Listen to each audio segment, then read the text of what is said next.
refiero a las ideas y a la visión y forma de construcción de la vivencia cotidiana, qué significa para nosotros en la vivencia cotidiana esta situación que nos plantea la política como un reto.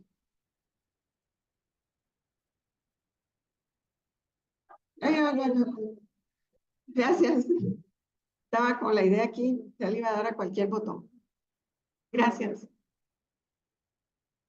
Sí, ya me iba a volar todo el...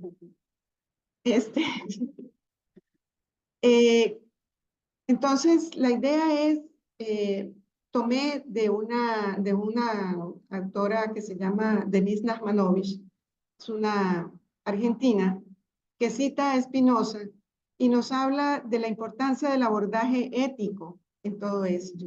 Y recordar que un abordaje ético parte del reconocer de cómo se habita, es decir, cómo se vive, cómo habitan las personas esta situación que se está viviendo en el ámbito educativo a nivel nacional.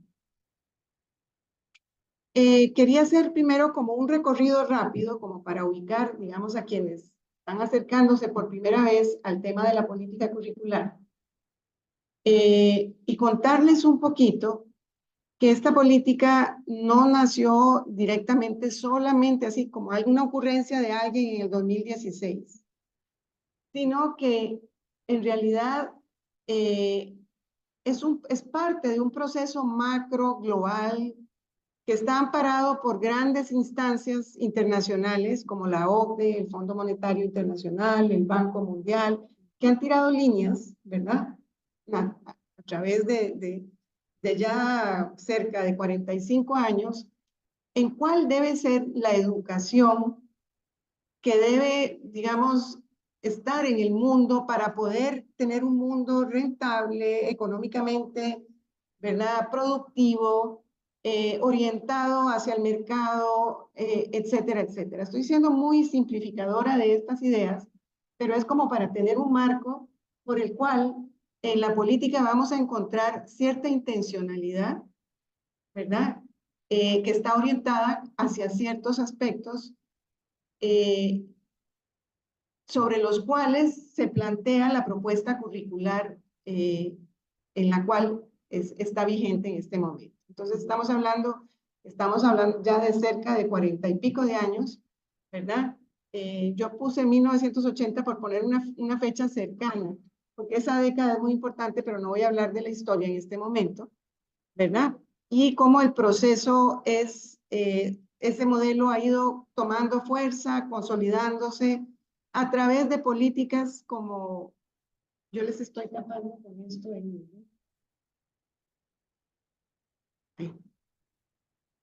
A través de políticas que, por ejemplo, ya en 1994, la política hacia el siglo XXI, propuestas que tendían a hacer política de manera más tácita, como el centro educativo como eje de educación de la costarricense en el 2008, la persona centro del proceso educativo y sujeto de la de política del 2016, y pongo entre grandes signos de pregunta y muchos, la ruta de la educación.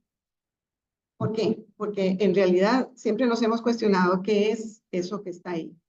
Y si realmente planteó una línea política a la cual seguir o es una continuidad de todo este proceso. Entonces la política curricular, Educar para una nueva ciudadanía, tiene dos caras, ¿verdad? Una que se amarra muy directamente a todas estas posiciones globales y que responde entonces a las líneas internacionales que hemos oído hablar mucho de habilidades, formar por habilidades, por competencias, el STEM, formar para el trabajo, bajo la lógica muy de una educación que significa gasto para la realidad nuestra y no ni siquiera inversión, ¿verdad? Entonces recojamos, no invertamos, no vamos a invertir en educación, menos gasto para que orientar hacia ciertos temas particulares donde hay una intención que conecta con toda esa posición global hacia la cual está orientada y viene orientado ese proceso desde 1980. Y también en esta política subyace una propuesta de corte más humanista orientada más a un pensamiento crítico, a una educación inclusiva, a una conciencia ambiental, pero que, ¿verdad? Realmente se logra, no se logra, y esas de buenas intenciones dicen que está el camino al cielo, algo así es, ¿verdad? El dicho, yo no me lo sé muy bien, pero por ahí le va. Entonces, pero bueno, era importante toda esta postura que también concuerda con una visión país sobre la educación. Ah, es al infierno, pero no al cielo también creo, ¿no? Ah, ok. Sí, sí, sí, tenés razón. Es que no me lo sé, los dichos yo soy fatal. Los invierto. Eso que los estudié. Este, entonces no podemos perder de vista dos cosas. Uno, la política curricular, esas dos caras, por un lado nos hablan de habilidades, competencias, amparadas a una lógica muy grande y a una visión global, ¿verdad? Donde se orienta tecnología, gestión del conocimiento. Y por otro lado, el discurso de las habilidades, que desde esa visión más humanista corresponde a los imaginarios y representaciones sociales fundantes del Estado-Nación costarricense. Es decir, educación, igualdad, derechos, toda esa lógica que está ahí, ¿verdad? Bueno, no voy a hacer mucho más enredo y además porque el tiempo ahorita empieza a avisar. Sabemos que es una verdad de perogrullo, es decir, porque siempre se ha dicho y es que todo el mundo lo sabe, pero que nunca está de más repetirla, que las políticas van en jet, ¿verdad? Muy lejos de las realidades y contextos educativos, mientras que su puesta en práctica transita por caminos empedrados y llenos de obstáculos, en los que indudablemente la reconfiguración de las propuestas que suceden en los despachos de San José no se ajustan a las necesidades y realidades de las comunidades educativas. Eso todo el mundo lo sabe, lo dicen, ¿verdad? Y la universidad lo pensamos mucho y lo decimos y lo discutimos, pero bueno, el asunto es que aquí lo tenemos al frente y ¿qué estamos haciendo? ¿Cómo lo estamos haciendo? Eh, en una escuela cerca o casi en la frontera con Panamá, una docente dijo que es que saben cuál es el problema aquí. Dijo, es que yo siempre he dicho que allá en el MEP es muy bonito, porque yo estoy sentada en el escritorio y yo ordeno, pero ninguno viene a ver cómo trabaja uno aquí. Aquí no hay ni señal, aquí no hay internet, aquí no hay dónde trabajar con los estudiantes. Entonces, nosotros desde aquí, desde la universidad, me imagino que también desde las oficinas centrales del MEP, y desde la lógica en la que se proponen, se hacen estas propuestas como la política curricular, nos imaginamos que baja como esa raya, así, con algunas curvas por ahí, algún nudito, pero sencillo que se puede soltar. Es una idea inicial, ¿verdad? Es una visión de país y es una persona eh, coincide, digamos, en cierta medida con lo que queremos, pero también es una puesta en práctica con pocos sobresaltos. Esa es nuestra imaginación. Así vemos una propuesta que baja la política curricular. Esta particularmente es muy compleja porque pasó por una historia de cambios, una propuesta que se hizo en el 15-16, se aprueba después una política, en el 18 se pone a andar una gran estrategia nacional, ¿verdad? Para poner capacitaciones en los centros educativos a nivel nacional. 2018 hay huelga, se suspenden por un periodo largo las clases, bueno, ustedes lo vivieron, me imagino la mayoría.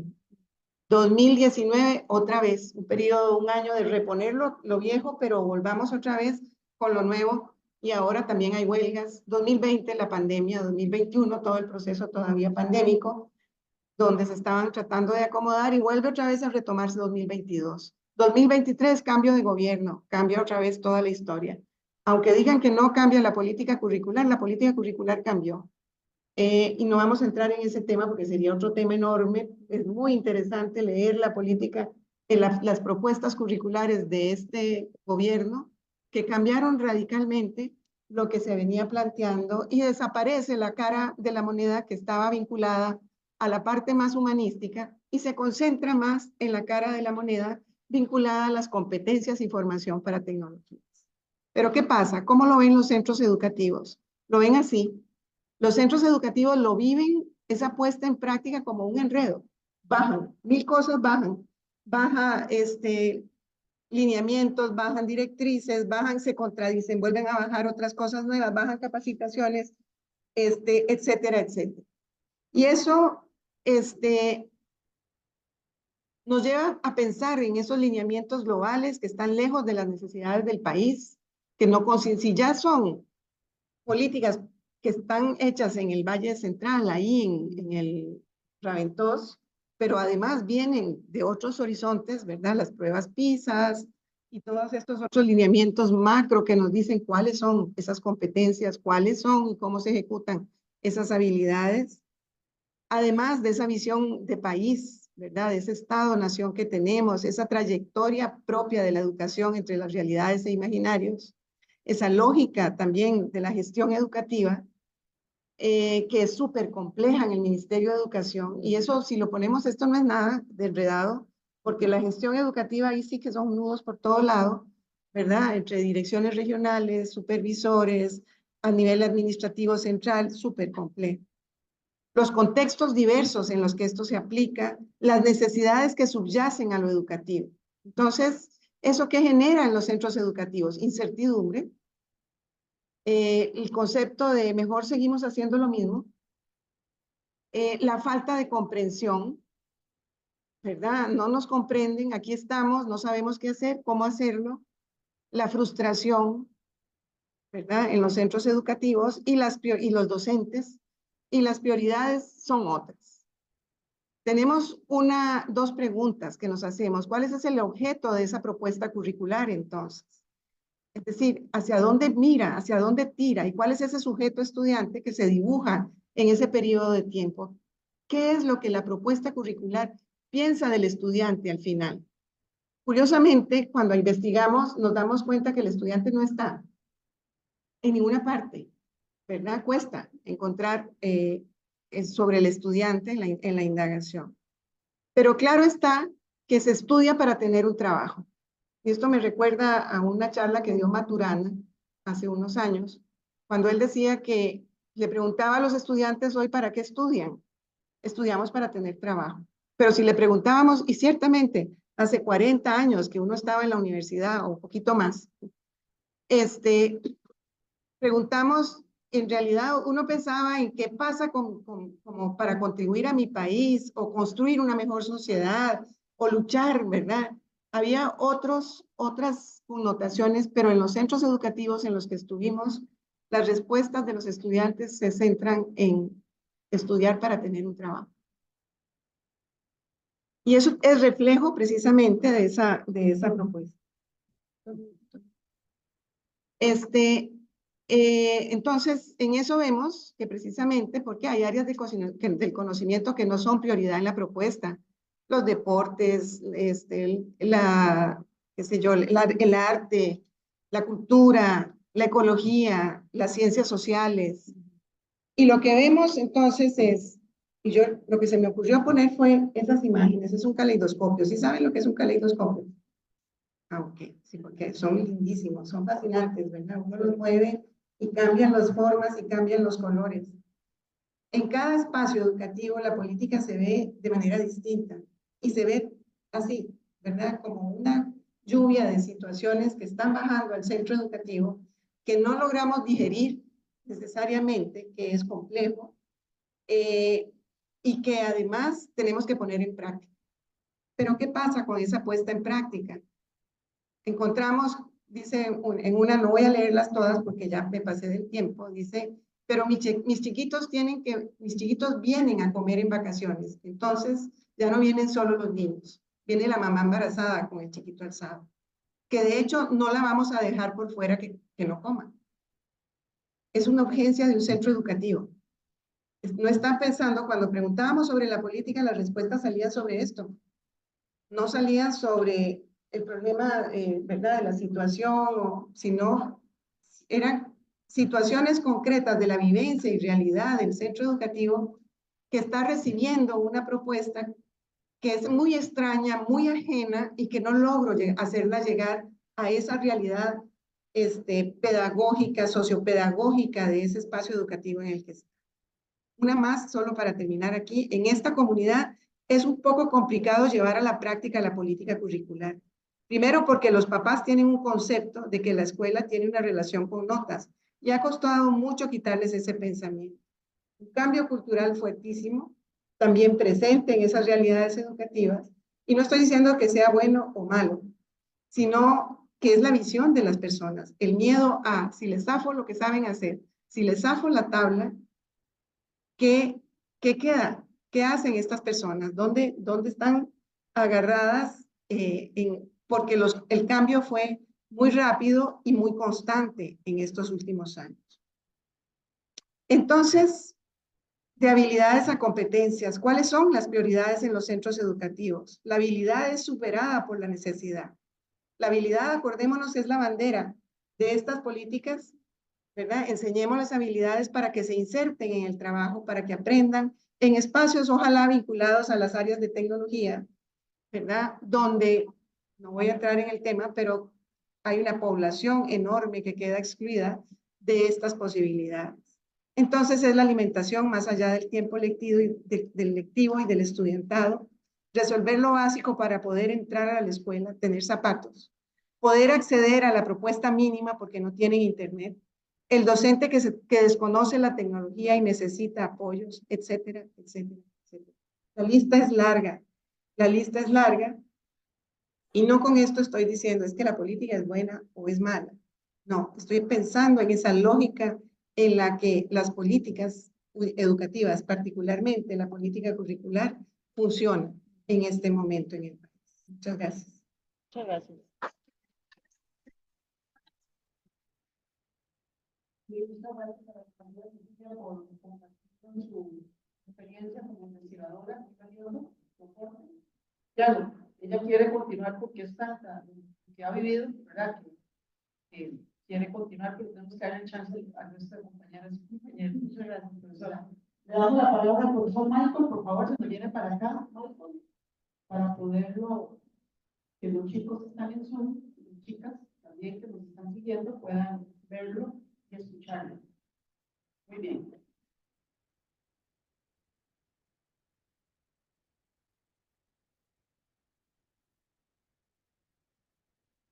Buenas tardes.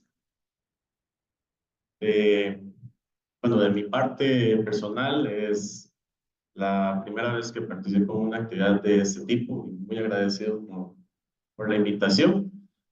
Como lo decía antes en la presentación, bueno, yo soy de la carrera de Estudios Sociales y Cívica, soy egresado de la UCR y trabajo actualmente en el CTP San Rafael de UAS, un colegio técnico, que precisamente, aprovechando algunas de las expresiones de la compañera Cecilia, pues parte es de lo que voy a exponer el día de hoy.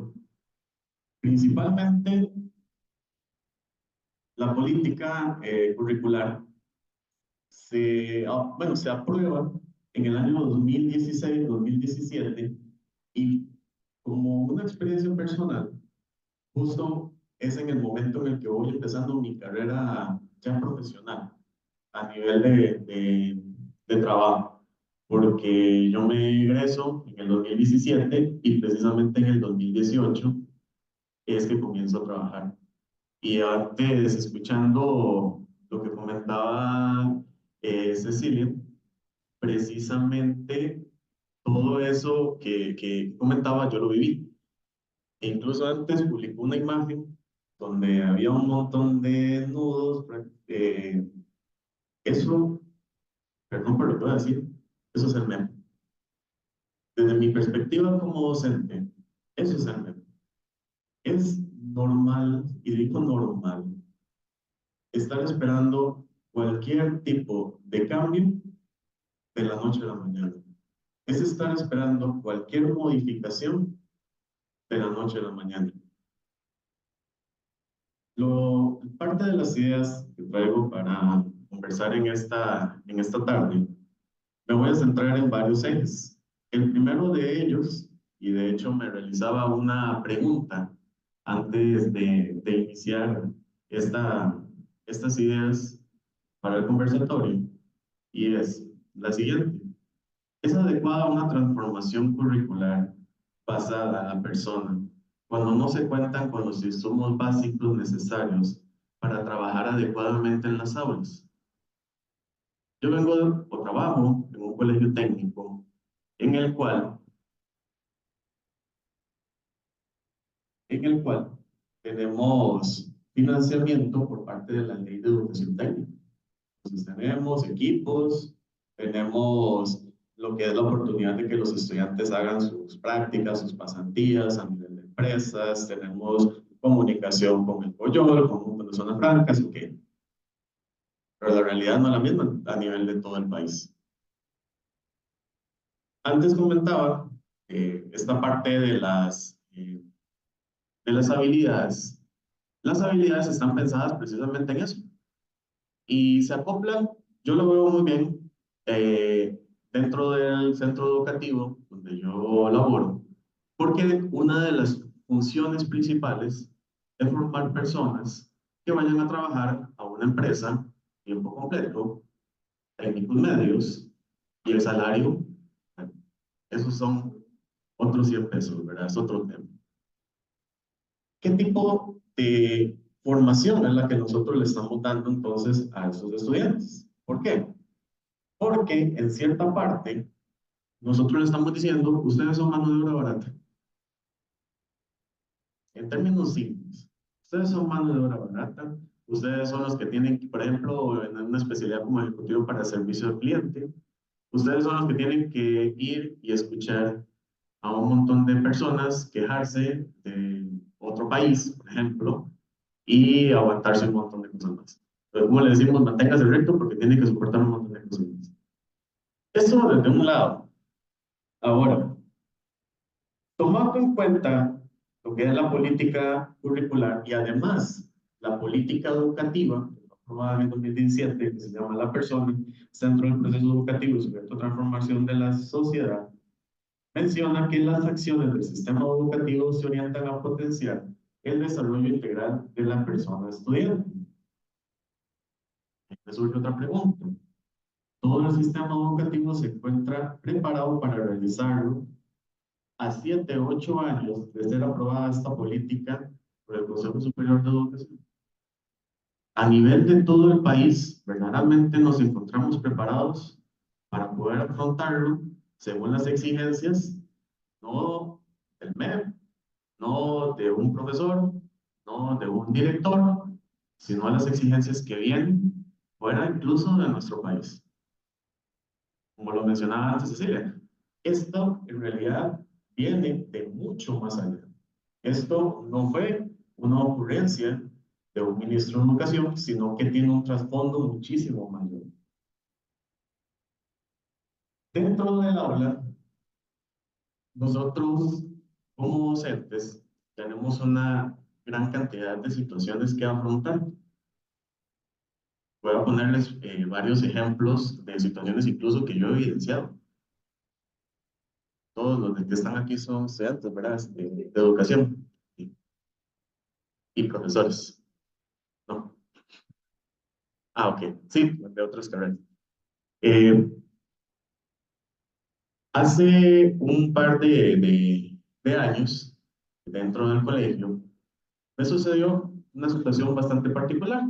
Estaba yo en mi aula, estaba en una lección libre, no tenía grupo, estaba revisando exámenes, y en eso llega un estudiante al aula, muy alterado. Me dice, profe, necesito su ayuda, algo pasó. Y yo, ¿qué tan urgente es? Y me dice, necesito que venga ya. ¿Ok? Salgo del aula, voy con él, literal, el estudiante va corriendo, un estudiante que en ese momento estaba en tu 10º año, en el último año del colegio, y me lleva para el baño de mujeres. Yo, ¿qué pasó? Cuando llego, desde la puerta del baño, entro, bueno, de la puerta, una muchacha en el suelo, ensangrentada, o más o menos 25 a 30 pastillas en ese momento que se consumen. Les pregunto, ¿cómo actuarían? el MEP a nosotros no nos da un manual de cómo atender esas situaciones. Nada más les dice, vaya, usted tiene su nombramiento, vaya, trabaje, usted no conoce la población, usted llega a ver qué se encuentra. Para terminar la historia, la estudiante se recuperó, de hecho se graduó de ese año, porque era estudiante de 12º año, dicho. Ahorita, de hecho, está trabajando. Ha logrado salir adelante después de esa situación. A nosotros, en realidad, nos hacen creer que somos docentes 4x4. Nos dicen, vayan, trabajen, ustedes tienen ahí su aula, pero el modelo de esta política curricular les dice, hay que usar tecnología, hay que implementar diferentes avances, hay que utilizar el DUA. ¿Qué es el DUA? ¿Qué tipo de avances tecnológicos tengo yo? Yo llego a mi aula, hablo, tengo en todas las pizarras, tengo una pantalla, no sé ni cómo está esa pantalla ahí, pero está la pantalla. Tengo mapas y eso es todo. Revisando los programas de estudio, precisamente las sociales, muchos de los principales temas al inicio de cada una de las unidades hablan de utilizar tecnologías geoespaciales.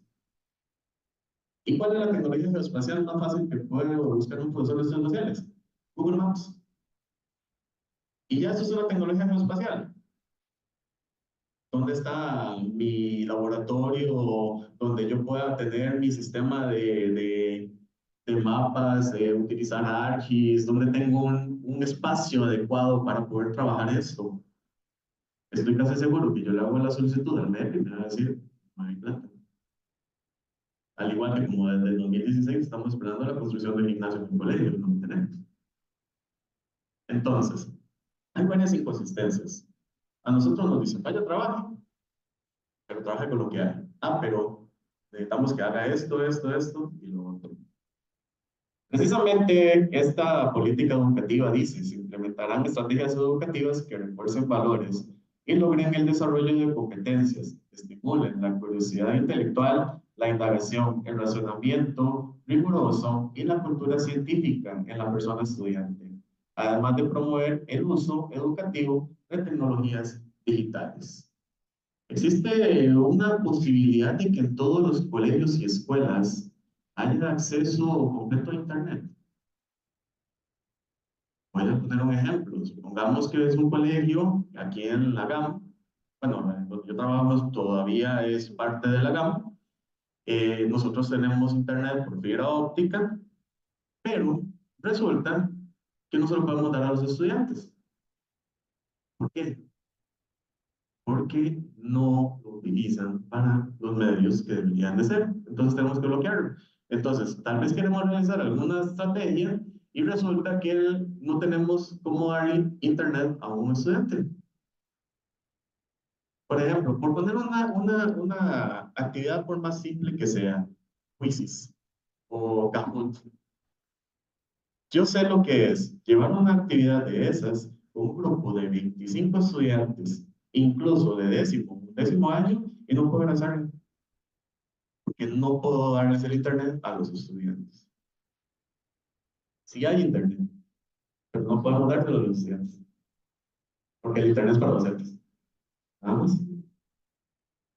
Y supuestamente hay buen internet. Hay otro tema adicional, y antes lo estaban de hecho analizando, y tiene que ver con la familia. Ese es un aspecto bastante curioso, porque precisamente el documento habla de la involucración de la familia dentro del sistema. Un compañero docente, precisamente hablando del tema, me daba una frase, profesor de matemáticas. Él me daba una frase que a mí, en lo personal, me llama mucho la atención la manera como él la reestructuró, porque dice, la familia es la primera institución constructora o destructora de vidas, dado que modela o desmodela con el ejemplo sus hijos.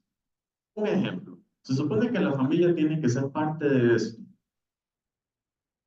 y hay familias que no le dan ese apoyo a los estudiantes. Yo sé lo que es, porque de hecho yo pertenezco en el colegio a la comisión UPRE, que es la Unidad de Permanencia y Reincorporación Estudiantil. Yo sé lo que es tener estudiantes en condiciones en las cuales los padres de familia les dicen, usted va al colegio para no tenerlo en la casa. Y llegan a la institución y no poseen el ánimo, la motivación, no cuentan con ese apoyo por parte de la casa y entonces ahí entra la figura del profesor. ¿Por qué? Porque el profe tiene que convertirse en un papá, literalmente.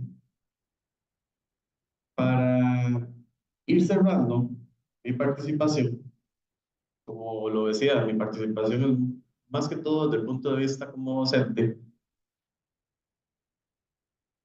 Actualmente nosotros estamos en una situación bastante compleja porque no contamos con un apoyo verdadero, ya sea, por ejemplo, de las familias o incluso de las instancias superiores del MEP.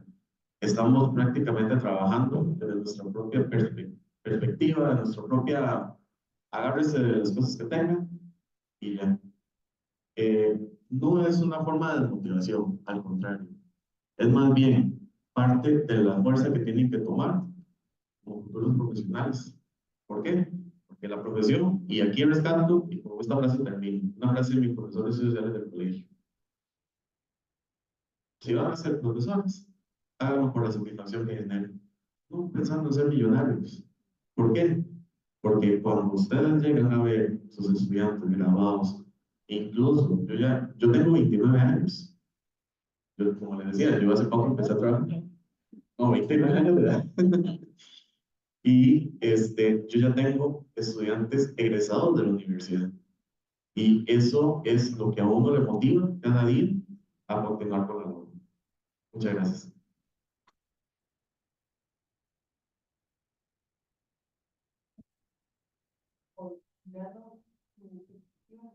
De lo que está viviendo día a día en la institución, en el colegio. Vamos a darle la palabra a la profesora Virginia Cerro. Vamos a pasar acá a la silla. A la silla caliente.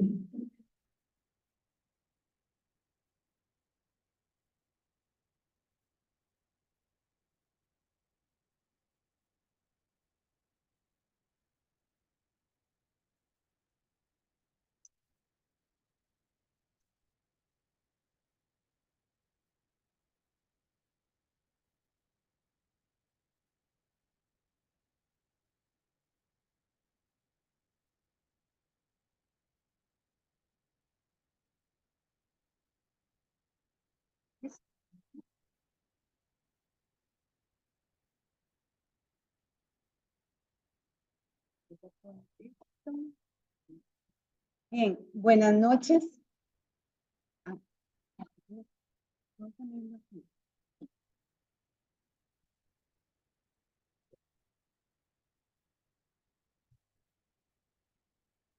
Ahí me escuchan bien, sí. No. Acá. Ahí. Listo, gracias. Bien, buenas noches. Muchísimas gracias de verdad a las compañeras que están liderando este espacio, este foro, este espacio de diálogos académicos, por esta invitación tan interesante para hablar sobre sentipensares. Y yo les traigo una mirada desde el sentipensar de las personas directoras, que es el campo donde yo me movilizo actualmente en la investigación. Pero para iniciar, quisiera que buscaran dónde escribir por ahí. Puede ser en el celular, ya son los millennials, ¿verdad? Que están por ahí con el celular, no importa, lo sacan y lo pueden utilizar. Los que no pueden con un papelito, un cuaderno, etc. Y los que están conectados, hay algunos estudiantes que están conectados de la carrera de administración educativa, que también lo pueden hacer ahí desde la virtualidad. Vamos a ver por dónde. Listo, entonces vamos a jugar. Ya lo han hecho. Piensa rápido se llama. Yo les voy a ir presentando un término y ustedes van a anotar lo primero que se les venga a la mente. ¿Ok? Puede ser desde su pensamiento o desde su emocionalidad. ¿Listos? ¿Estamos? Ok. Vamos a ver. Política. ¿Qué sentimos con esto? Currículo. Es una palabra. Una palabra. ¿Ok? ¿Listos? Estudiante.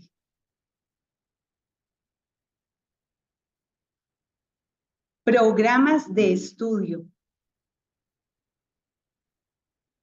Yo veo rostros desde acá. A los que están virtuales no los veo, pero yo imagino que también están. Docente.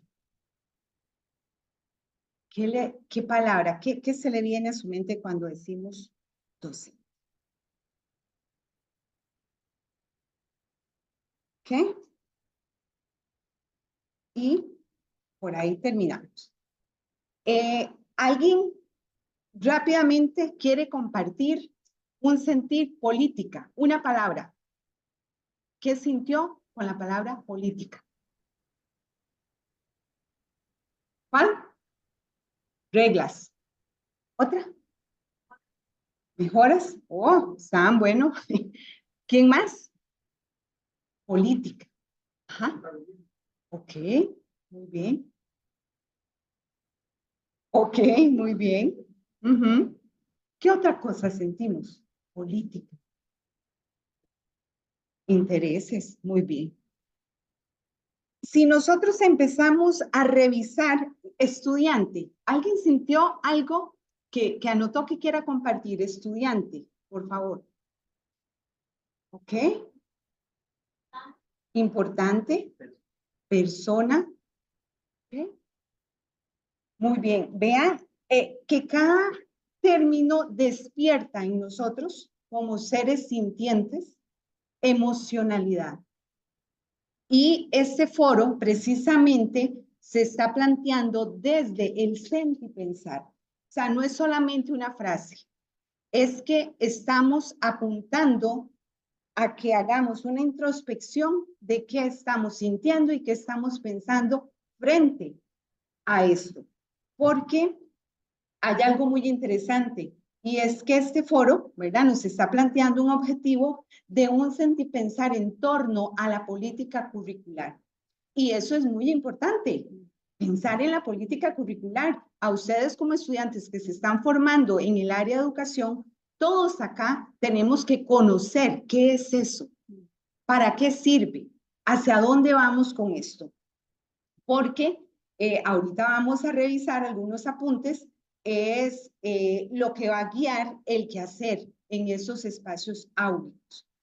Y cuando nosotros enfrentamos cambios, cómo se vincula a lo que es la política curricular, hay reacciones en nuestra emocionalidad. Y son reacciones que se traducen a comportamientos. La emocionalidad conlleva, se vincula al comportamiento. Y por eso hacemos caras, por eso hacemos gestos, por eso mostramos esa emocionalidad en la parte corporal y esos comportamientos nos llevan a acciones. Y esas acciones nos refieren a cómo se está dinamizando en los centros educativos desde el director, desde el docente, desde el estudiantado, desde la familia, esto que están planteando en un documento denominado política curricular. Entonces, mi disertación va en el sentido de que somos seres humanos primero, ¿okay? Seres humanos sintientes, que tenemos una emocionalidad ante esto que se nos está presentando.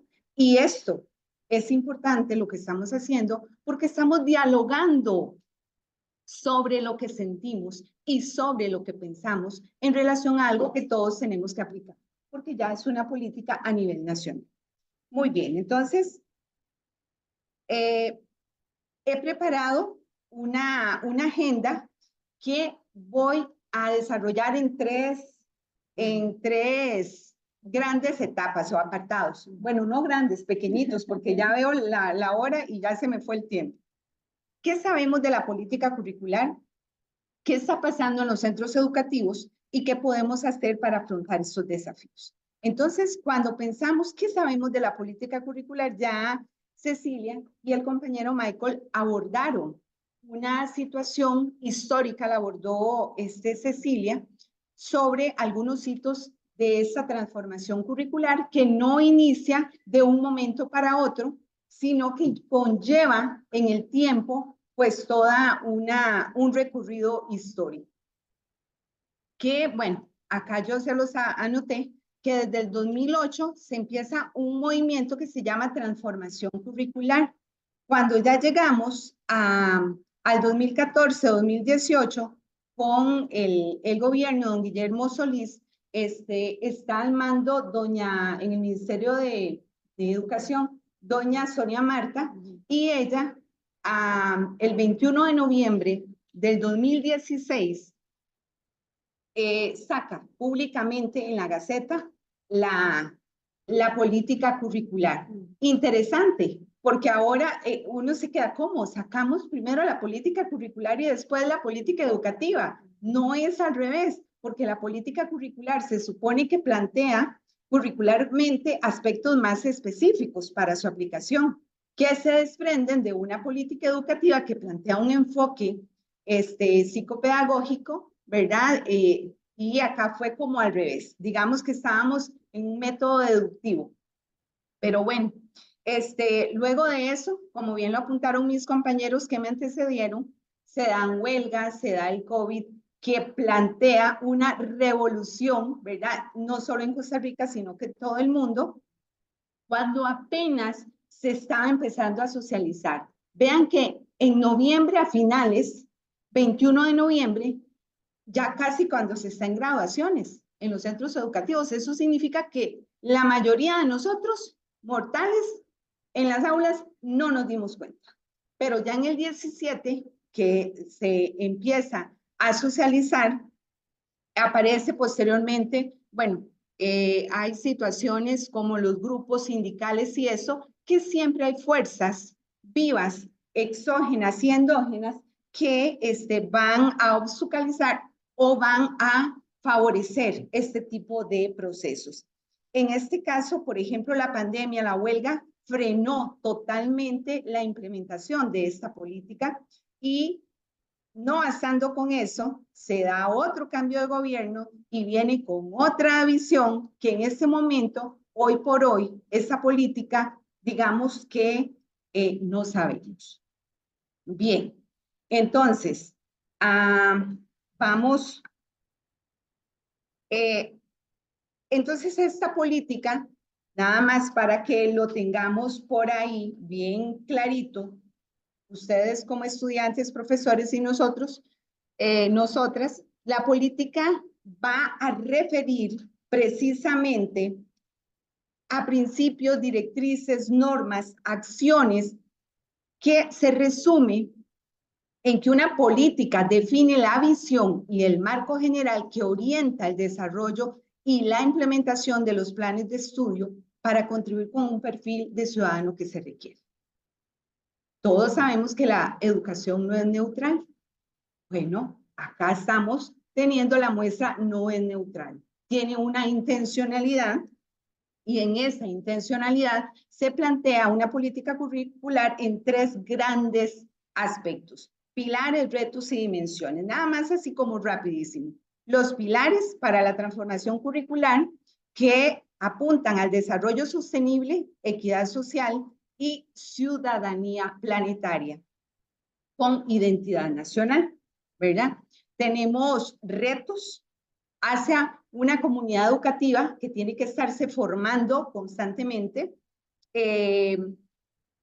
la mediación pedagógica en esos entornos, ya sea virtuales o presenciales.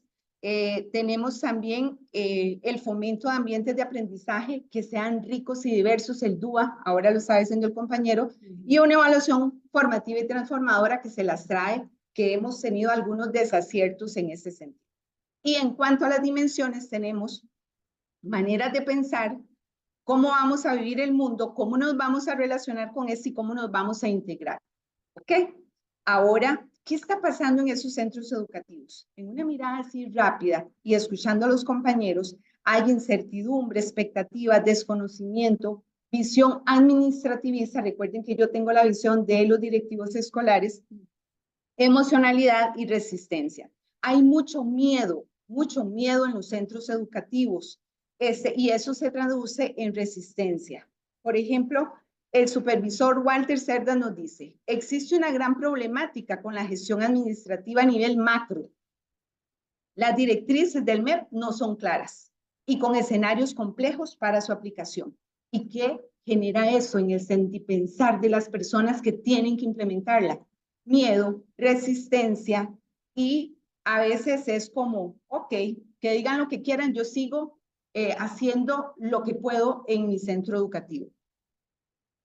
Tenemos visiones paradigmáticas diferentes en los centros educativos, cosa que eso no debería estar pasando porque tenemos una política educativa y curricular que se supone nos orienta con claridad. Un trabajo en solitario. Tenemos contextos adversos, cada día más vulnerables, escuchamos violencia, escuchamos desintegración familiar y otro tipo de problemáticas sociales que se supone en buena teoría la política curricular debería de contextualizar y pues llevar un programa totalmente pertinente a cada contexto.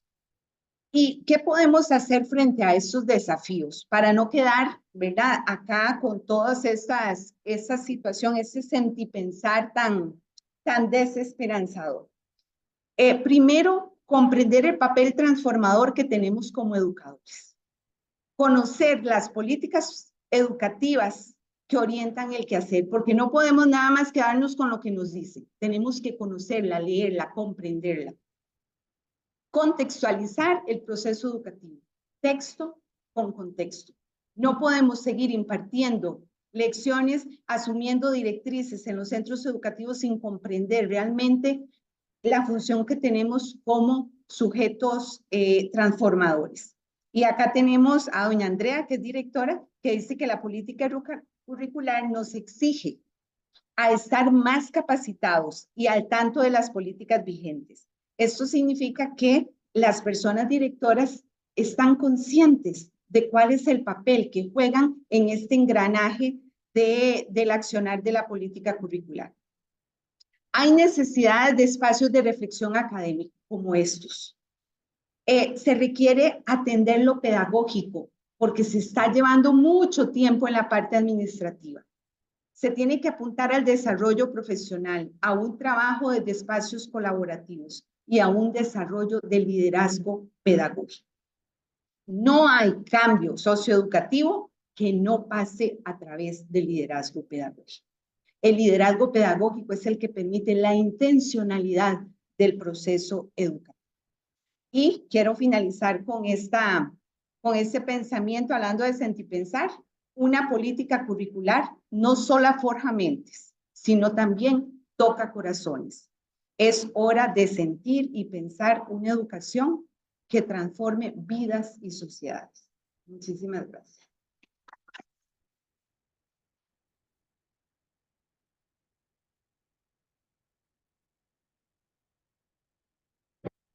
Gracias a la Comisión de Virginia por comentarnos la evidencia que ella tiene, visión muy humana, muy personal sobre lo que está pasando a nivel de direcciones, de sectores escolares.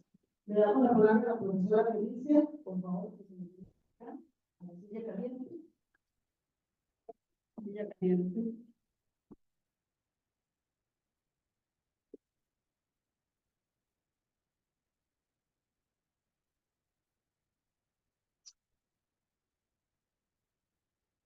Bueno, buenas noches. Para mí es un honor y un placer poder ver esos ojitos tan hermosos. De cada uno de estos, espero en algún momento poder tener la oportunidad de tenerlos en alguna de mis instituciones. De verdad que amo el lugar donde estoy sentada. Aquí empecé en el año 91. Empecé educación en el 89 y me enamoré de eso, no sabía por qué. A los 9 años inicié primer grado y quería ser maestra. No podía hablar bien. Gracias a los retos de algunos profesores, pasé, creo que son 8 escuelas en primaria y llegué al CIDE por un error de la matrícula. Y cuando vi las materias, me quedé acá. Y hasta el día de hoy, traigo a mi hijo a la universidad y quiero volver. Todos los días de mi vida. Solo tengo 32 años de estar en una carrera de educación que ha cambiado de un lugar a otro el documento y que a la hora de llegar, de llevar una política curricular que acaban de mencionar, a la profesora Cecilia, a la niña Iliana Vargas, bueno, a la niña Virginia, que ya han pasado, no uno, hemos pasado 32 años llevando niños y que algunos de ustedes ya están siendo profesores. Una política curricular transformadora. No hay transformación si no hay conocimiento y si no hay capacitación o asesoramiento. No hay transformación si usted llega a un espacio administrativo donde los docentes, una X cantidad de meses, los estudiantes bailando de un lado a otro porque no hay un nombramiento que quiera llegar a esa institución. He representado varias instituciones, tanto como docente y ahora como directora.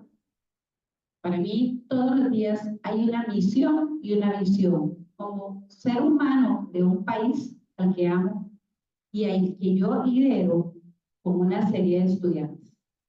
Acá la política curricular nos enseña que nosotros, cada uno de ustedes, tienen la capacidad de hacer un cambio hoy.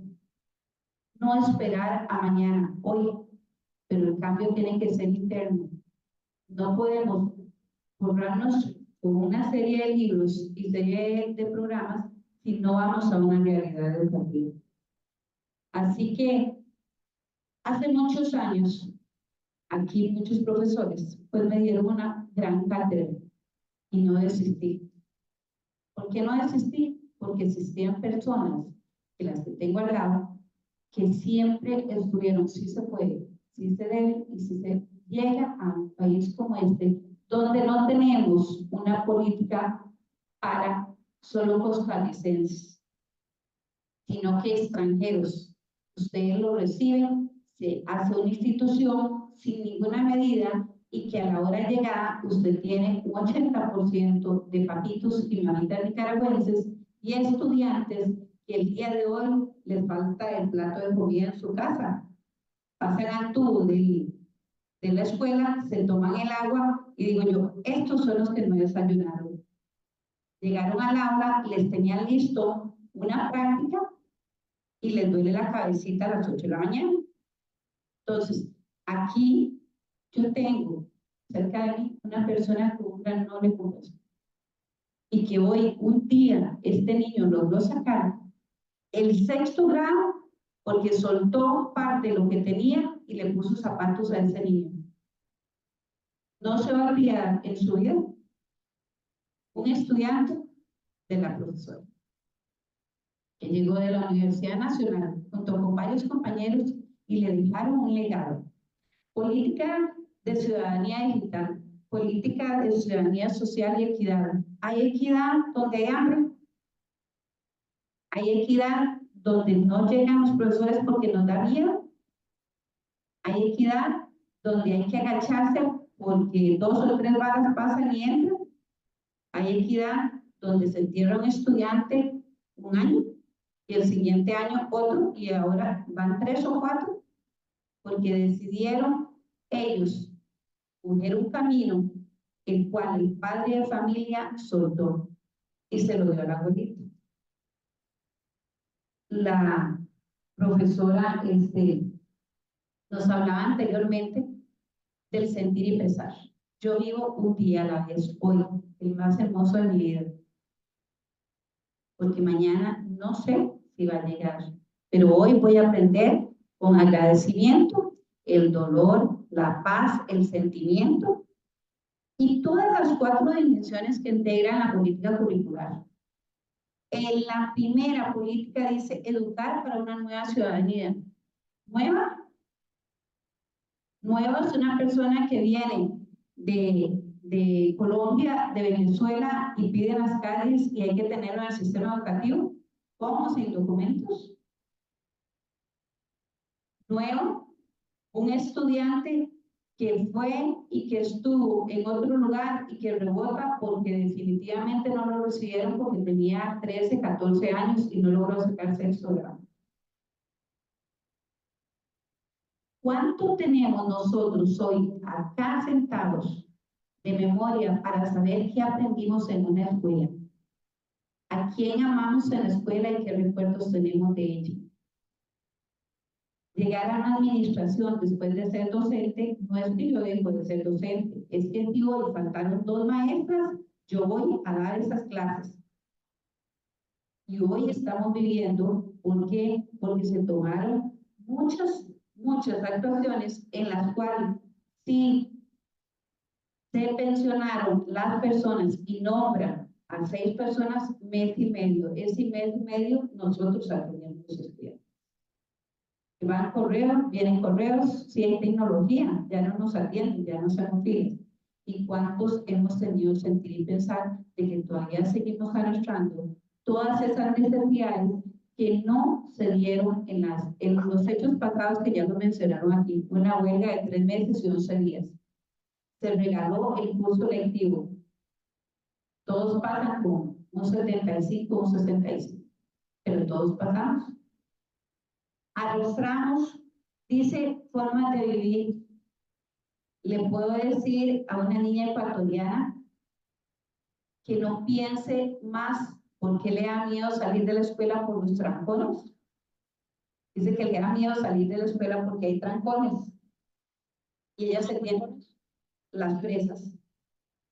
Luego, que ella dice, bueno, primero, a mí me dice, y voy a mencionar el nombre porque ella sabe, ella dice que qué lindo el país donde no le limitan a ella a expresarse. O sea, que ella puede contar un poema, ella puede hablar de la flor, ella puede hablar del gusano, de la hormiga, pero que en sí, ella sabe que se tiene que ir. O sea, viene por un tiempo, pero tiene derecho a sacar sexto grado aquí. O sea, abrimos las puertas para una serie de comunidades, pero no se pensó en esas comunidades con una política educativa adecuada para ellos. Todos tienen que aprender más si hay una evaluación. Hay que hacer un diagnóstico y el diagnóstico nos pide fondos para que nosotros podamos dar. Pero no se está invirtiendo el dinero que necesitamos. Cuando no invertimos, ¿cómo vamos a aprender a hablar de los pilares de la transformación y el fortalecimiento de una identidad si a usted le hace falta una computadora en una clase? Debemos de aprender a usar lo que tenemos. Si la clase era de matemáticas, pues con lo que tenga ahí contemos y dividamos. Cuando usted llega a un lugar donde también la ley, aplican leyes, que ya no la mencionó la niña por acá, la 999, ¿verdad? Que si un profesor le dice a un estudiante, por favor, entienda y haga silencio, lo violentó sus derechos. Porque él tiene derecho a gritar, a patear y a tirar. Y el deber de respeto, de tolerancia, de comprensión y de amistad, ¿cómo lo vamos a soportar si él tenía en ese momento una situación familiar? Hay grupos donde solamente 6 padres de familia son para ese grupo la base. El resto viven con abuelitos, con tíos, con chineadores que se las dio el pan, y el respaldo de la escuela es la comida. Yo recuerdo, y lo he hecho en Lomas del Río, de llevar 200 diarios para el mes de diciembre y que que los donen a ellos para que puedan comer diciembre, porque llega Navidad y ellos no tienen que. ¿Pueden los niños pensar en un quehacer más antes donde tienen drogas y donde tienen rifles a la par? Es muy difícil, es muy fuerte. Ya yo no lloro cuando hay un estudiante que recoge el cubo. Ya no, ya eso me endureció.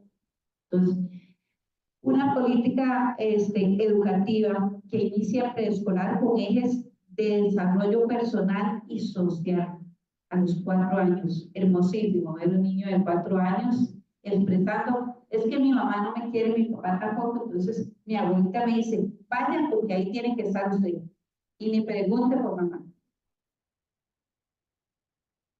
En una política donde dice que está descubriendo lo natural y lo cultural, ¿qué será natural para ella? Coger prestado las cosas y no devolverlas. Porque usted llegue y le dice, ¿se dio cuenta que estamos solos? ¿Cómo solos? ¿Sí? Y nos quedamos porque mi papá murió. Es donde hay otro niño que dice que son huérfanos. Es donde hay que buscar nosotros una razón para aplicar los ejes pedagógicos y aprender a conocer. Si ustedes no aprenden a conocer sus límites, sus cualidades y sus capacidades para ayudar a otros, no lo vamos a lograr. Aunque arriba estén sentados y ellos no saben lo que es lidiar con 600 estudiantes en un solo plancher, y ellos que quieran decir todo lo que quieran decir y exponer, queremos que nos pongan esto, queremos que nos pongan el otro, y ellos saben que apenas podemos pagar la electricidad y el teléfono, porque no llegó más.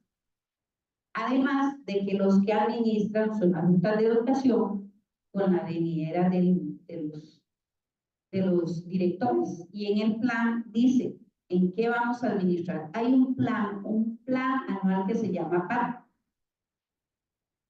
con 18 objetivos que van delicados en el área curricular, el área de servicio, el área administrativa y los criterios en cuál yo tengo que dar mayor apoyo. Antes no pagamos agua, ahora pagamos millones de colones de agua. Entonces, ¿qué pasa si usted dice, bueno, si yo estoy recibiendo X cantidad de dinero y tengo la capacidad de ver si se puede pagar y si no, no la cortan en un centro educativo, cuando es lo básico? ¿Qué hacemos? Nos volvimos nosotros los administradores en pídalo, y la ministra nos autorizó hace exactamente 15 días, manden cartas a las empresas de sus alrededores para que los apoyen en el bienestar de la función administrativa. Y escríbanme en qué empresa les van a dar un saquito de arroz por mes. Y lo hacemos. Ese es el informe. Escriban qué empresas, porque ellos tienen el deber. Pero ¿cuál era la base primordial de nuestro país en esta política curricular? Educar y formar ciudadanos capaces, conscientes en sus deberes y sus derechos, pero no los tienen. Además de eso, hay un reglamento de evaluación de los aprendizajes que amarraron a los docentes.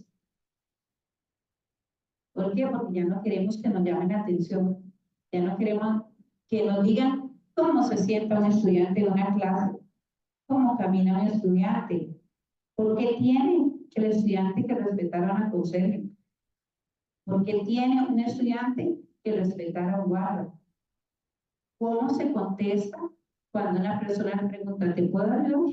¿Usted qué le importa? Y usted no aguanta esas.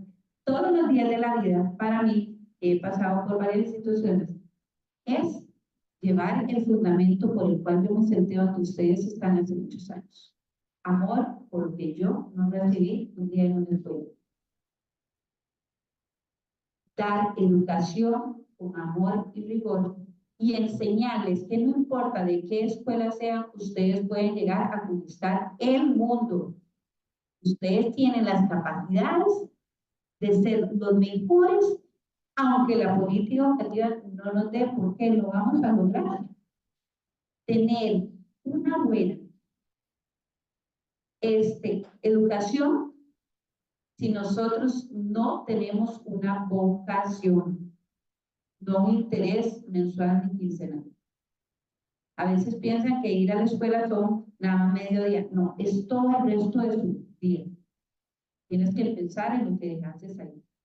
Y les digo, cuando el maestro estuvo en la tierra y enseñó a todos sus hijos a caminar, él les decía, no podemos nosotros lanzar una piedra si no estamos dispuestos nosotros.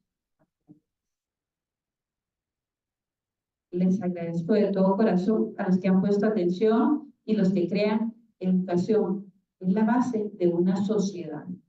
Si no hay educación, no hay sociedad.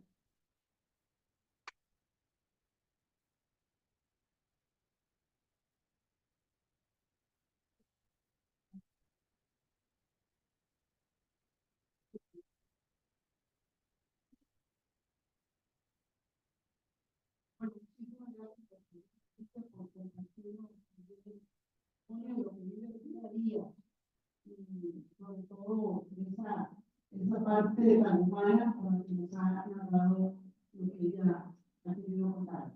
Pasamos a la etapa de preguntas, comentarios de parte de los participantes. Por favor, siéntanse en libertad. Ese es el espacio de ustedes. Esto es para ustedes, este espacio que nos puedan compartir cuáles son sus inquietudes, sus preocupaciones en torno a lo que han podido escuchar. Nada más tendría que hablar aquí para que también los que nos están viendo en Zoom pues puedan escuchar y vernos también.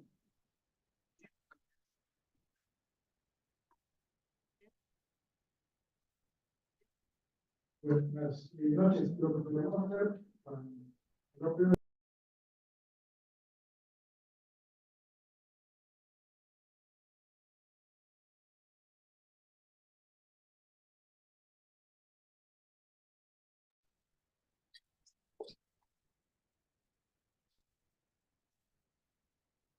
muchas gracias a todos los panelistas. Bueno, voy a decir que somos parte de un curso de acá de CIDE sobre derechos humanos, educación,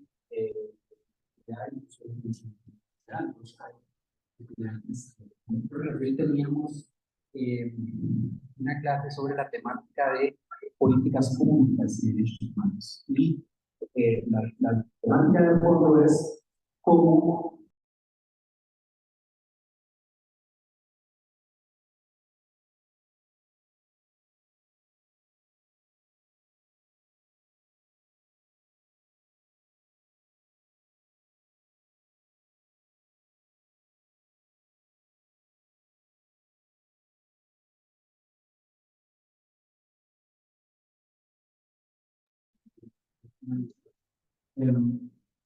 ¿cuál es la consecuencia? ¿Cuáles son las consecuencias prácticas de que al día de hoy el Ministerio de Educación Pública, el Consejo Superior de Educación y la señora ministra no han presentado lo que llaman una ruta de la educación, lo que llaman una política educativa, lo que se han llamado un plan nacional de educación?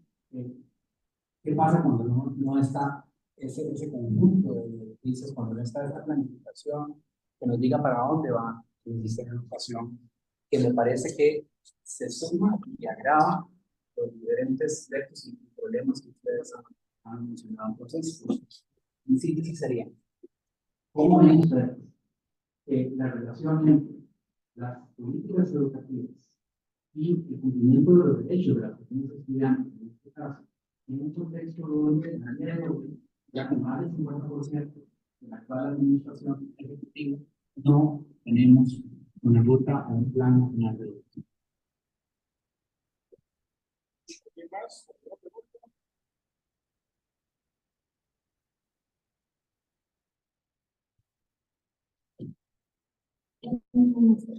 Bueno, yo creo que una cosa que de pues de cada uno de ustedes, era una falta de autonomía para la toma de decisiones, una falta de autonomía de las personas ausentes. Bueno, yo había visto esto hace poco en el internet,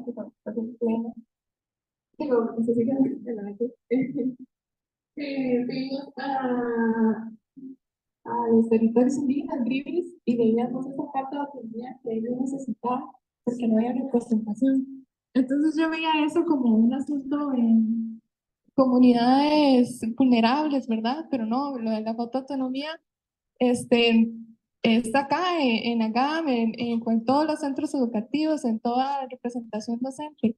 Entonces quisiera preguntar, ¿por qué? ¿Por qué nace esta falta de autonomía? Porque es que es un programa tan grande, siendo un ámbito tan importante para la sociedad, porque es que hoy en día los docentes no tienen esa representación en los altos mandos, porque creen ustedes con base a sus experiencias como directoras y como docentes, que me imagino que tal vez sea una visión un poco más aterrizada. Entonces, gracias. ¿Alguien más?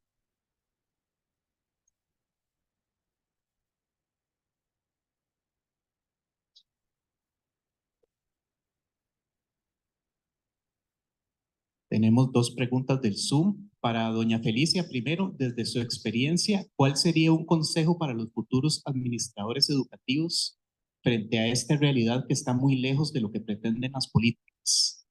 Otra pregunta de Ángel Garita, ¿cómo se puede procurar trabajar basándose en la política sin tener apoyo de la familia o de la institución? Si se pueden aportar algunas ideas. Y por parte de Diana Arauz, ¿cómo se le puede brindar voz a estas personas docentes de contextos alejados de la GAM para lograr un cambio realmente efectivo y acorde con la realidad de cada institución?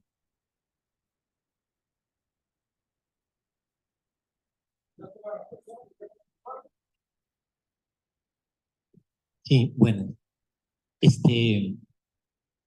la pregunta que me surge, conociendo los escenarios que vimos desde el docente, directores, investigadores, ¿cómo se sienten, verdad? Porque hay como una impotencia a la hora de ejecutar, buscando una educación de calidad, una educación equitativa, una educación de igualdad, ¿verdad?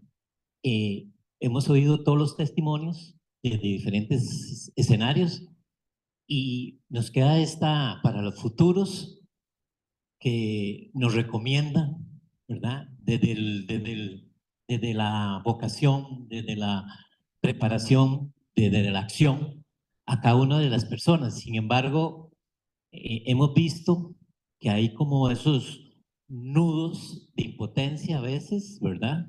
Desde las altas esferas hasta mandos medios y donde la persona entra a una desmotivación hasta cierto punto. Y como lo decía la panelista, ¿verdad? Nos enfocamos en la persona, en el estudiante, ¿verdad? Que es lo que nos motiva. Entonces, bajo estos escenarios y en estos espacios que comenzamos a dialogar, ¿verdad? Buscar como esa coherencia, porque estamos hablando aquí de los escenarios de la gran área metropolitana. Y cuando hemos ido a zonas alejadas, costeras o fuera del país, las condiciones son peores, ¿verdad? Y sin embargo, encontramos docentes que marcan una diferencia. Y yo creo que las universidades públicas han marcado ese ritmo también, ¿verdad? De ese compromiso de ir más allá. Entonces, la pregunta básicamente es cómo se sienten con respecto al futuro y con respecto a estas políticas y estos escenarios que nos presentan, ¿verdad? ¿Qué nos alimentan hacia verse? Bueno, vamos a cerrar acá las ronda de preguntas porque tenemos varias más y se nos agota el tiempo. Le vamos a dar el micrófono a Michael para que responda a una de las consultas, tal vez la del profesor Pablo, y sucesivamente cada una va a ir contestando. Felicia, la que le realizaron a través de Zoom, la profesora Virginia, y concluiría con la profesora Cecilia. En esto para avanzar con respecto al tiempo y que no se nos haga ¿verdad? Pero muy interesantes las preguntas.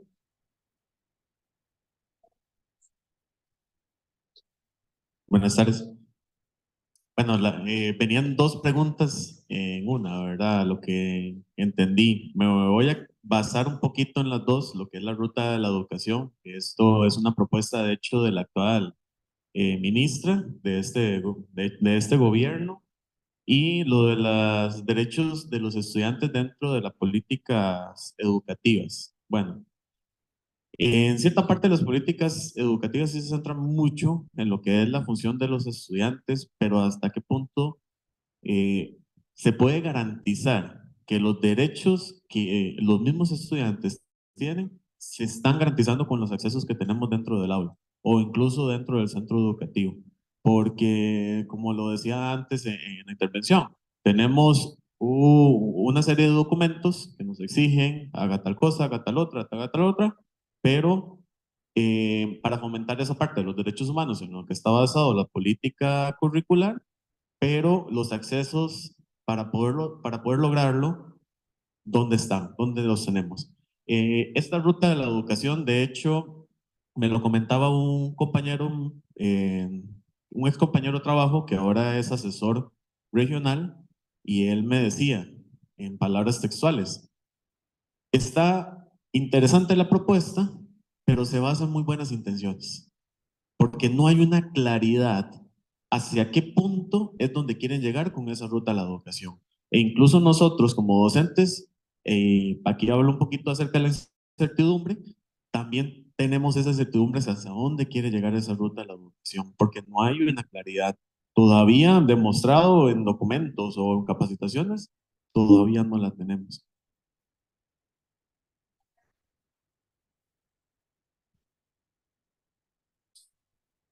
Bueno, buenas noches. Yo me siento muy orgullosa de lo que hago y cada día sueño con poder impactar a cada uno de ustedes. ¿Pero cómo? Con el sentido de que ustedes pueden ser capaces de leer 8 o 9 libros en un momento. Luego tengo dos cosas. Cada persona decide en un momento de su vida la línea que va a seguir. Y la decisión debe mantenerla con los ojos abiertos, no soñando dormida. Si usted sueña dormida y no pone sus metas pegadas en una pared, no lo vas a lograr. Cada día hay una misión, una visión que hacer. ¿Cuál sería el consejo que yo le doy? Sigan.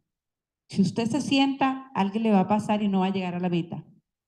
¿Cómo haría yo con estas familias cuando no se cuenta con el apoyo de la educación de los padres? Si a mí me dan harina, haré el pan con la harina que me dieron. Pero no me están dando harina, me están dando un ser humano que, como yo, pasó por una escuela pública. Y como yo, tuve la oportunidad de llevar muchos errores, de los cuales fueron mis retos. A veces, si usted le dice a una persona que usted es capaz de llegar a ser astronauta o a ser un investigador, pero que el esfuerzo no se lo puede quitar su papá o su mamá, o no tiene papá y mamá, ¿qué es lo que desea hacer? Pero escriban lo que van a hacer y decidan siempre en positivo. No vean la mancha en una hoja, porque el resto de la hoja tiene un servicio que hacer. Esa sería mi intervención. La profesora Virginia le va a... Bien, muchas gracias, súper interesantes todos los cuestionamientos, pero yo también quería nada más decirle al profesor Pablo que esa incidencia es palpable en esos derechos de los niños y las niñas. Los niños y las niñas tienen derecho a una educación de calidad y en este momento eso es cuestionable.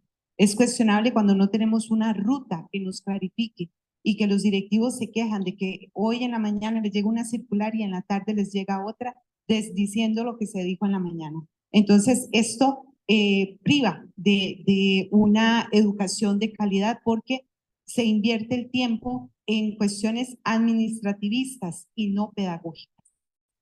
Entonces, esto creo yo que es importante, esas secuelas que nos está dejando esa incertidumbre de no saber hacia dónde vamos.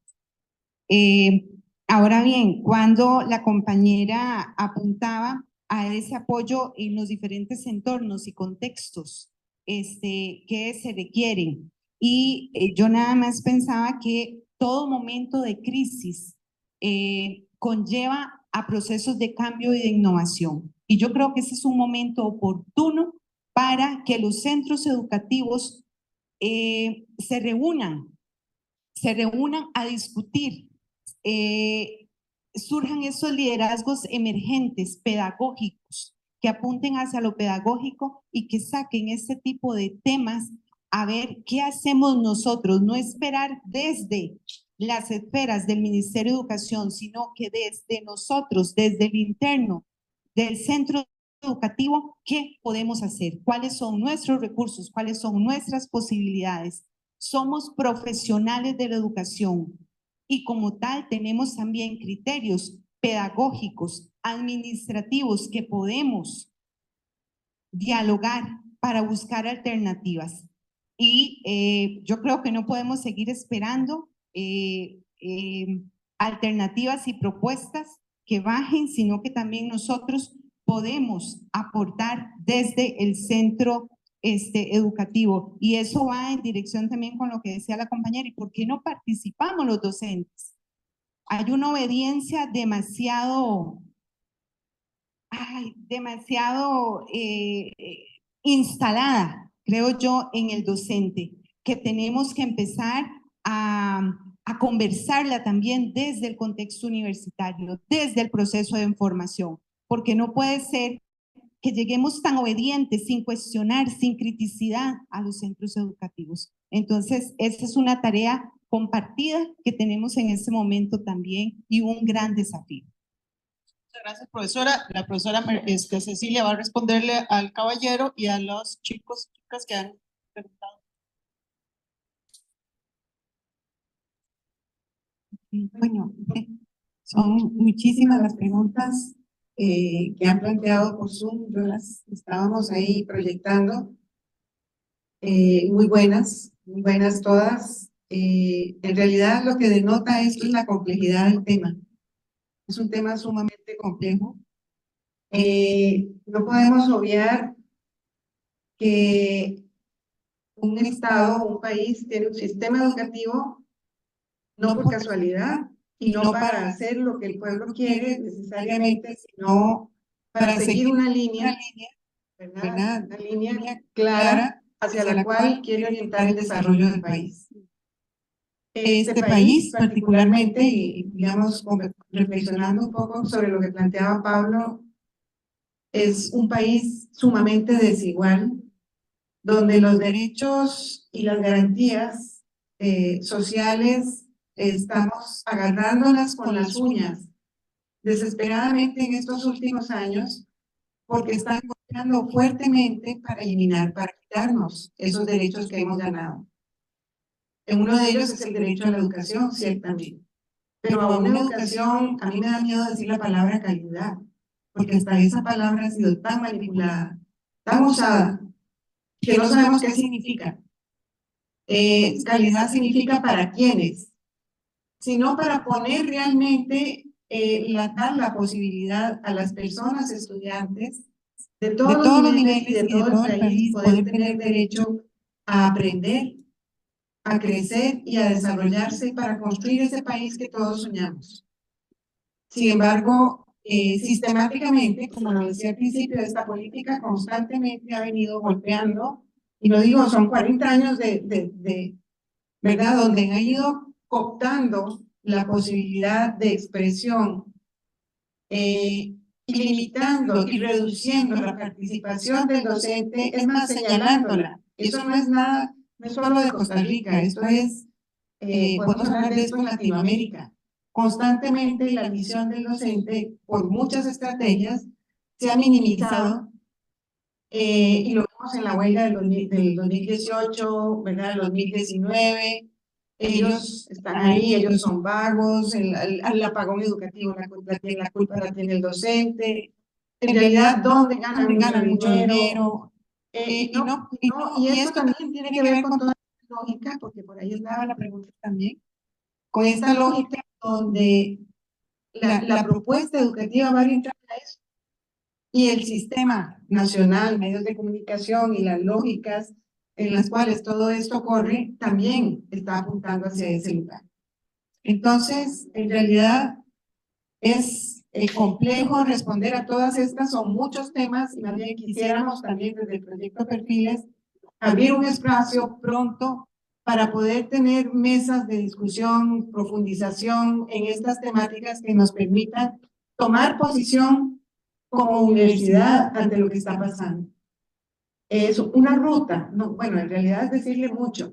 Eso que hicieron este gobierno es, y me voy a decirlo, ¿verdad? Es como una tomada de pelo, ¿verdad?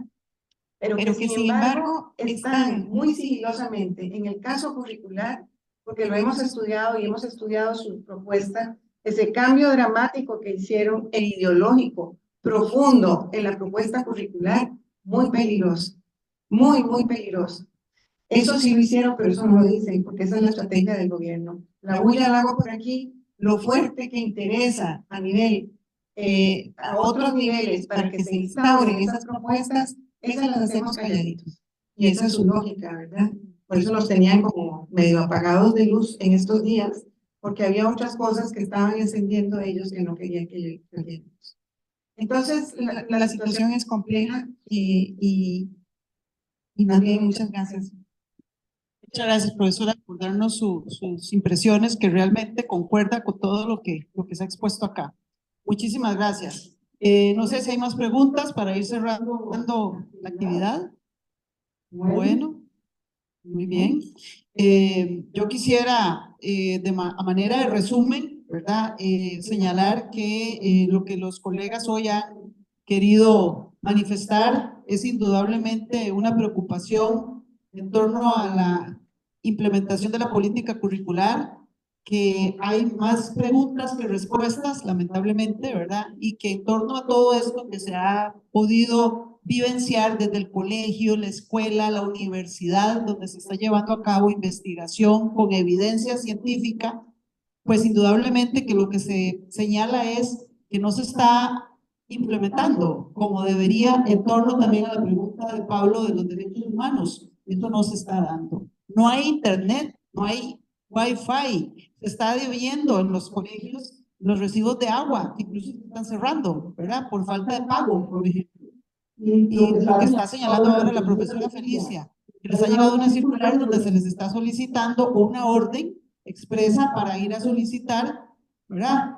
Como buenos samaritanos a la empresa privada ayuda. O sea, eso ya es el colmo, ¿verdad? Hay que decirlo así, yo lo digo así, tal cual.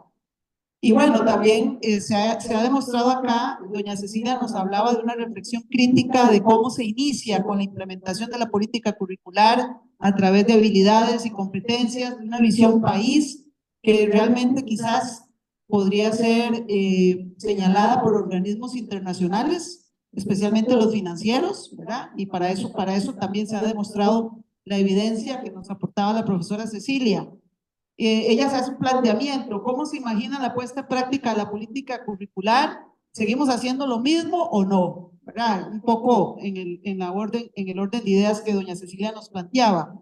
Michael también nos hacía mención de su propia vivencia como profesor y nos relataba la experiencia que tuvo con la estudiante, y también menciona que si todo el sistema educativo costarricense está preparado para las exigencias que señala la política curricular, queda demostrado acá con lo que se nos ha dicho, que no es así, lamentablemente.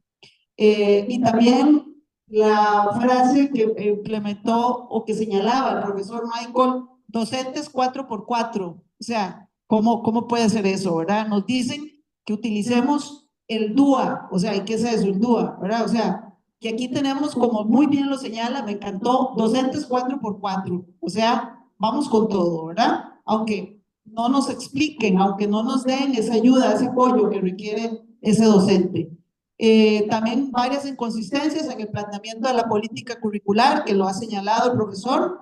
Jóvenes, es muy lamentable, los jóvenes, nuestros jóvenes de los colegios y de nuestras escuelas, sin apoyo de la familia, y esto es grave, esto es muy grave, porque se traduce en estudiantes sin motivación, poco apáticos, por supuesto, sin ganas de estar sentados en una aula, ¿verdad? En una silla, tampoco muy convencidos de por qué están ahí, y eso es muy grave. Eso es muy grave lo que está pasando con nuestros jóvenes, los que logran llegar. La profesora Virginia nos menciona lo del sentir y pensar desde la introspección hacia la política curricular, la política, el programa de estudio, el docente, el estudiante, que es el componente principal de la implementación o de la política curricular como tal. ¿Qué es y para qué sirve? Esa es una gran pregunta. ¿Para qué se elabora una política y para qué sirve realmente?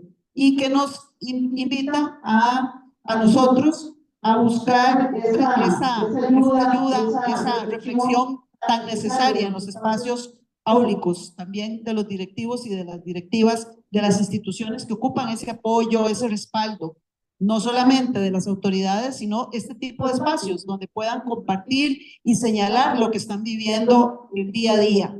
Y especialmente no olvidar, como muy bien lo señala la profesora Virginia, somos seres humanos ante lo que sentimos y lo que pensamos. ¿Qué está pasando con la política curricular? Esa es la gran pregunta que dejamos también como reflexión.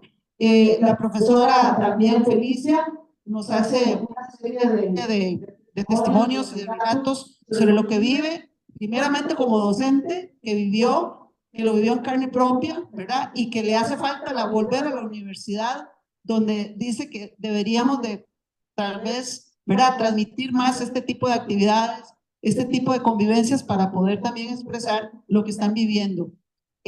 Donde hay equidad, hay hambre, que si hay hambre, hay equidad, no lo hay, ¿verdad? Y donde tengo miedo de ir a mi institución a trabajar, ¿qué está pasando? ¿Qué está pasando con esas dos preguntas que nos señala la profesora Felicia?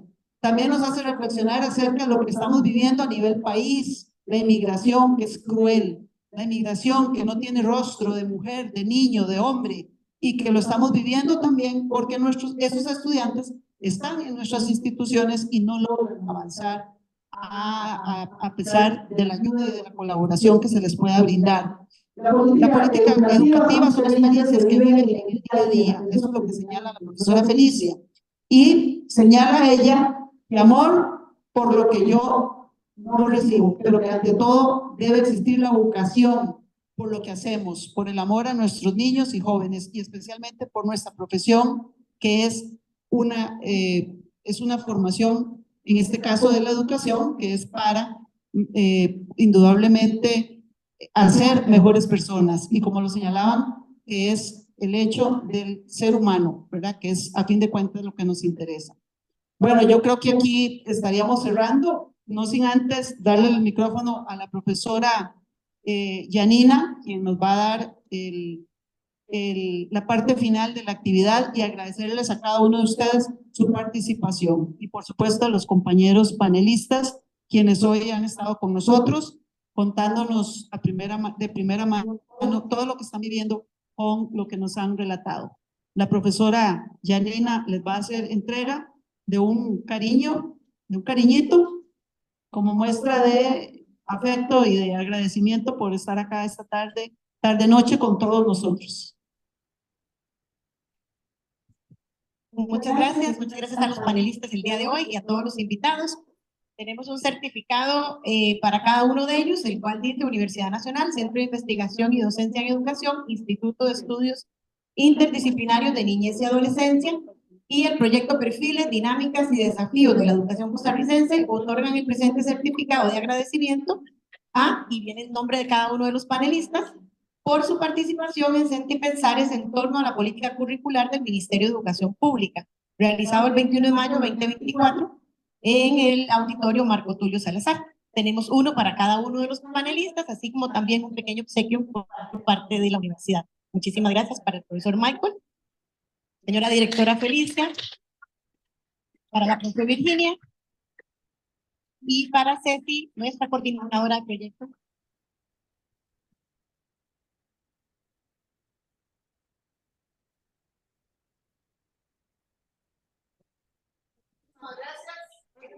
Gracias a todos y a todos los de Zoom. Buenas noches.